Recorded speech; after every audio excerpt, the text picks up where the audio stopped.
Hello friends, welcome to West Tech Info channel. Friends, మనం C language గురించి తెలుసుకోబోతున్నాం. C language plus C programming అని చెప్తుంటారు. Okay, ఈ సి ప్రోగ్రామింగ్ అంటే ఏంటి అంటే, లాంగ్వేజ్ అంటే మనకు ఆల్రెడీ ఐడియా ఉంది. మనం మాట్లాడే భాష ఏదైనా కానీ దాన్ని లాంగ్వేజ్ అంటారు. తర్వాత ప్రోగ్రామింగ్ అంటే ఏంటి? ఓకే, ఈ ప్రోగ్రామింగ్ అనేది ఒక సిస్టమ్కి మనం ఎలా షేర్ చేస్తున్నాం, అది ఎలా దాన్ని ఇన్స్ట్రక్షన్స్ అనేవి ఎలా తీసుకుంటుంది, తర్వాత ఆ కన్వర్జేషన్ అనేది ఎలా జరుగుతూ ఉంది. ఓకే, మీరు జనరల్గా చూసే ఉంటారు, ఒక ప్రోగ్రామింగ్ అనేది వన్ టైప్ ఆఫ్ ఇది కూడా లాంగ్వేజ్ అని చెప్పొచ్చు అనమాట. ఎలా అంటే, మనం ఇచ్చే ఇన్స్ట్రక్షన్స్ మనం యాక్చువల్గా ఒక కీబోర్డ్ అనేది ఉపయోగించి కంప్యూటర్లోకి మనం టైప్ చేస్తూ ఉంటాం. ఓకే, టైప్ చేసేటప్పుడు కంప్యూటర్కి ఇంగ్లీష్ వచ్చా అంటే ఇంగ్లీష్ రాదు. మన ఇంగ్లీష్ కానీ తెలుగు కానీ లేకపోతే వేరే లాంగ్వేజెస్ కానీ ఏది టైప్ చేసినా కూడా అది నార్మల్ అంటే మనం టైప్ చేసేది మనకే అర్థమవుతూ ఉంటుంది. మరి కంప్యూటర్లోకి ఎలా వెళ్తా ఉంది అంటే, దీనికి ఒక ప్రోగ్రామింగ్ జస్ట్ లైక్ దీంట్లో బైనరీ లాంగ్వేజ్ అంటారు. అంటే జీరోస్ అండ్ వన్స్ రూపంలోకి మనం ఇచ్చే ఇన్స్ట్రక్షన్స్ని కన్వర్ట్ చేసుకొని అది మొత్తం ప్రాసెస్ చేసి ఫైనల్గా ఒక రిక్వైర్డ్ ఫార్మాట్లో అవుట్పుట్ అనేది మనకి చూపిస్తూ ఉంది.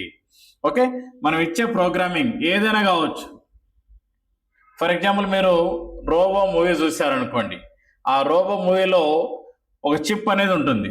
ఆ చిప్ ఏం చేసింటారు, మొత్తం అంతా కూడా ప్రోగ్రామింగ్ చేసింటారు. ప్రోగ్రామింగ్ మీన్స్ అక్కడ ఇన్స్ట్రక్షన్స్ అంటే మనం ఏం చేయాలి, దేనికి అది రెస్పాండ్ కావాలి, దేనికి రెస్పాండ్ కాకూడదు, ఓకే, ఏమేమి టాస్క్లు అవి కంప్లీట్ చేయాలి, ఇవన్నీ కూడా వన్ టైప్ ఆఫ్ ప్రోగ్రామింగ్. కొన్ని జనరల్గా మనం తీసుకున్నామనుకోండి, హ్యూమన్ తీసుకుంటే ఇప్పుడు మార్నింగ్ నుంచి ఏమేం చేయాలి, ఏ టాస్క్లు ఫినిష్ చేయాలి, ఇవన్నీ కూడా మన బ్రెయిన్లో ప్రోగ్రామింగ్ అనేది మనం చేసుకో ఉంటాం. అంటే ఇక్కడికి ఈ టైంకి ఇక్కడికి వెళ్ళాలి అని చెప్పి. ఓకే, ఇక్కడ కూడా సేమ్ అంతే. ప్రోగ్రామింగ్ అనేది వన్ టైప్ ఆఫ్ ఇన్స్ట్రక్షన్స్ అని చెప్పుకోవచ్చు అనమాట. అంటే కంప్యూటర్కి మనం ఇచ్చే ఇన్స్ట్రక్షన్స్. అంటే దీనికి డైరెక్ట్ అంటే ఏ లాంగ్వేజ్ దీనికి అర్థం కాదు కాబట్టి, అది తెలుగు కానీ ఇంగ్లీష్ కానీ లేదంటే కోడింగ్ సైడ్ తీసుకుంటే సి లాంగ్వేజ్ కావచ్చు, పైథాన్ కానీ జావా కావచ్చు, ఏ లాంగ్వేజ్లో మీరు టైప్ చేసినా కూడా ఆ మ్యాటర్ అనేది కంప్యూటర్లోకి వెళ్ళాలి అంటే ఇది కన్వర్ట్ చేసుకుంటుంది. ఏ ఫార్మాట్లో కన్వర్ట్ చేస్తూ ఉంది, దీన్ని బైనరీ అంటారు. అంటే జీరోస్ అండ్ వన్స్. మీరు రాసే ఏ లాంగ్వేజ్ అయినా కానీ లేదంటే మీరు టైప్ చేసే ఏ మ్యాటర్ అయినా కూడా ఇది జీరోస్ అండ్ వన్స్ రూపంలోకి కన్వర్ట్ చేసుకొని కంప్యూటర్లోకి పంపిస్తూ ఉంది.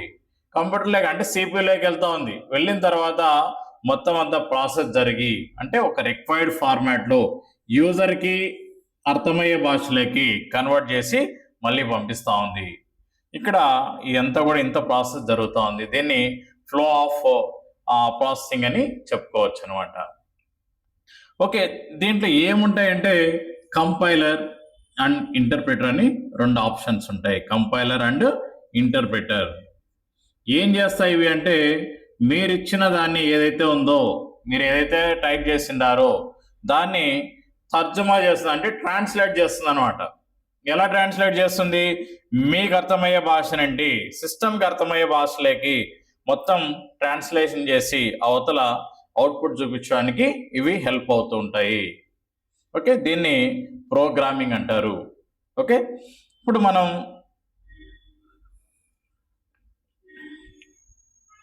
సి లాంగ్వేజ్ గురించి చూద్దాం.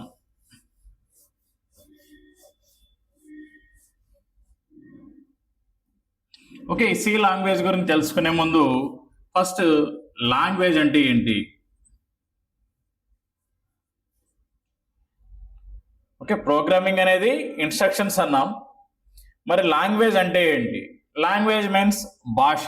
అంటే మనం మాట్లాడేది ఏదైనా కావచ్చు, దాన్ని లాంగ్వేజ్ అని అంటుంటారు. అది తెలుగు, ఇంగ్లీష్, హిందీ, తమిళ్, కన్నడ, మలయాళం, ఏ లాంగ్వేజ్ తీసుకున్నా దాన్ని ఏమంటారంటే భాష అని చెప్పుకోవచ్చు.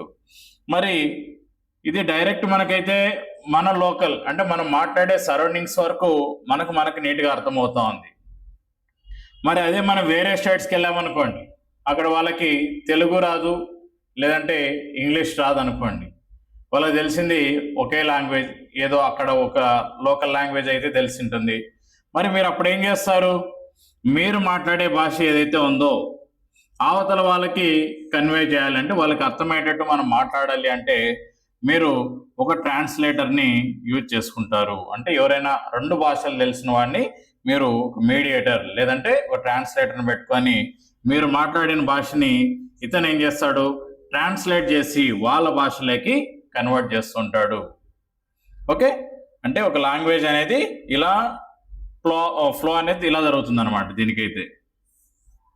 అదే లోకల్ అనుకోండి, మీరైతే తెలుగు టు తెలుగు ఈజీగా మాట్లాడుకోవచ్చు, హిందీ టు హిందీ మాట్లాడచ్చు, లేదు ఇంగ్లీష్ అంటే ఇంగ్లీష్కి అయితే ఈజీగా మాట్లాడచ్చు, లేదు కన్నడ మలయాళమే మాట్లాడుతున్నారు అనుకోండి, మీకు అర్థం కానప్పుడు మధ్యలో ఒక మీడియేటర్ ఆర్ ట్రాన్స్లేటర్ అనేది మీరు వాడుకుంటారు అనమాట. ఓకే, ఇక్కడ కూడా సేమ్ అంతే. ఇందాక మనం చెప్పినట్టు కంపైలర్ అండ్ ఇంటర్ప్రిటర్. కంపైలర్ ఏం చేస్తుంది, ఏదైతే మనం ఇస్తున్నామో ఆ దాన్ని తీసుకొని ఆ ఇన్స్ట్రక్షన్స్ తీసుకొని కంప్యూటర్కి అర్థమయ్యే భాషలోకి అది ట్రాన్స్లేట్ చేస్తూ ఉంటుంది. ఓకే, ఇలా జరుగుతుంది అనమాట. మరి ఈ సి లాంగ్వేజ్ని ఎవరు ఇంట్రొడ్యూస్ చేశారు, ఎక్కడి నుండి ఇది స్టార్ట్ అయిందంటే ఇది 1972 1972లో Bell laboratories or Bell labs అని చెప్తుంటారు. ఇక్కడ డెన్నిస్ రిచీ అనే ఒక సైంటిస్టు దీన్ని ఫస్ట్ టైం సి లాంగ్వేజ్ పైన కొన్ని ప్రయోగాలు చేసి దాన్ని ఇంప్లిమెంట్ చేస్తాడనమాట. ఓకే, ఇది సక్సెస్ అవుతుంది. మరి అంతకుముందు బి లాంగ్వేజ్ అనేది కూడా ఉండేది. ఎలా దీన్ని స్టార్ట్ చేయాలంటే దీనికి కొన్ని పారామీటర్స్ అనేవి ఉంటాయి. ఎలా అయితే మీరు ఎక్సెల్ అనేది ఓపెన్ చేస్తారు, ఎక్సెల్ ఓపెన్ చేశారంటే అక్కడ ఏ ఫార్ములా మీరు టైప్ చేయాలన్నా తో టైప్ చేస్తుంటారు. ఓకే, ఇక్కడ ఏం చేస్తారంటే మీరు కొన్ని పారామీటర్స్ అనేవి ఫాలో కావాలి. #include stdio.h అంటే standard input and output, .h అంటే హెడర్ ఫైల్స్ ఉన్నాయి. తర్వాత మెయిన్ ఫంక్షన్ అనేది స్టార్ట్ చేస్తారు. తర్వాత రిటర్న్ జీరో వాల్యూస్ అనేది రిటర్న్ జీరో అనేది యాడ్ చేస్తారు. get.ch ఉంటుంది, conio.h అనేది ఉంటుంది. ఇవన్నీ అంటే మనం ప్రోగ్రామింగ్ స్టార్ట్ చేసిన తర్వాత 1 by 1 ప్రాసెస్ అనేది జరుగుతూ వెళ్తూ ఉంటుంది అనమాట. ఓకే, ఇవన్నీ జరగడానికి మనకు ఫస్ట్ సి లాంగ్వేజ్ అనేది ఇన్స్టాలేషన్ చేసుకోవాలి. ఎక్కడి నుండి ఇన్స్టాలేషన్ చేస్తున్నామంటే దీన్ని మనం ఆన్లైన్లో కూడా డౌన్లోడ్ చేయొచ్చు.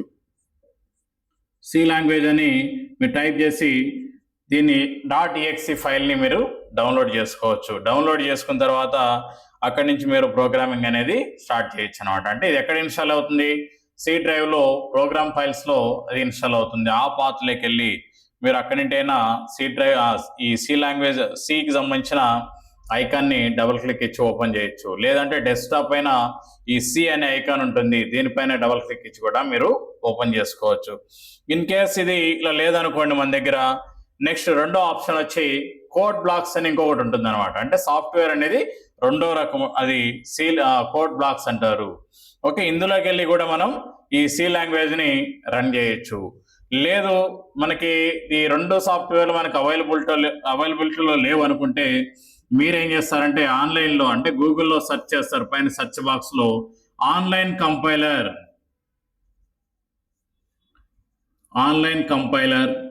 ఆర్ ఆన్లైన్ సి కంపైలర్ ఇలా మీరు టైప్ చేశారంటే ఇక్కడ ఆటోమేటిక్గా మీకు ఒక 2 లేఅవుట్స్ అనేవి వస్తాయి. ఫస్ట్ లేఅవుట్లో మీరు ప్రోగ్రామ్ అంతా కూడా టైప్ చేసి పైన రన్ పైన క్లిక్ చేస్తేనే ఆటోమేటిక్గా మీకు అవుట్పుట్ అనేది పక్కన చూపిస్తూ వస్తుంది అనమాట.